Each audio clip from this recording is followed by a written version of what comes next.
this is it's a well-known song in the US, but to us it's just, it's a deep cut. I mean, play that stuff over here, it's like, yeah! Them Brits speaking our language. I love it, I love it. Well, how many long-time Queen fans we got here tonight?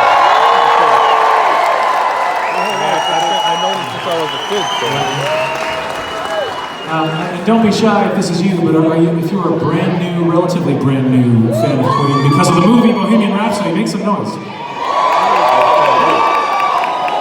That's a lot of people, but better late than never. I was very late. I was very late to the game. I did not grow up in a house that had even heard of a band called Queen.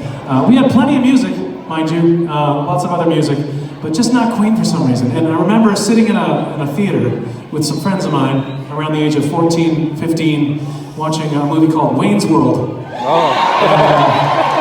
Of course. The song comes on and everyone's laughing, and I'm like, forget the humor of the situation, this song is incredible. And I'd never heard anything like that. It was, you know, I was a fan of rock and roll, I was a fan of pop music, I was a fan of classical, opera, that kind of thing. And it was like all of this stuff in one song. And also the lead singer, I couldn't tell if it was a guy or a gal. And that was really cool to me because as a guy who had a higher voice, I was like, oh, it's a guy! It's a guy with a high voice, I love it! And, you know, this was long before I even discovered Queen. So it was like an early, you know, encouragement from Freddie Mercury from far off to me as a young musician. I'm so thankful for that experience. And how this music just lives on and kind of comes back in cycles.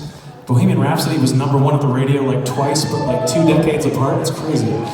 So I am obviously a huge Queen fan, like all of you, and I often daydream what kind of music the world is missing today because Freddie Mercury was gone so young. We know that he wasn't just a rock and roll guy, he was into all sorts of stuff. He was into, you know, electronic music, classical, opera, vaudeville, you name it. He was all over the place. He was just a music guy. And there's no telling what kind of stuff he would have recorded. And I always like to do, somewhere in the middle of our set, a song that wasn't necessarily a Queen song, but just because we can, maybe suspend disbelief for a moment and imagine Freddie Mercury recording one of the most beautiful classical songs of all time.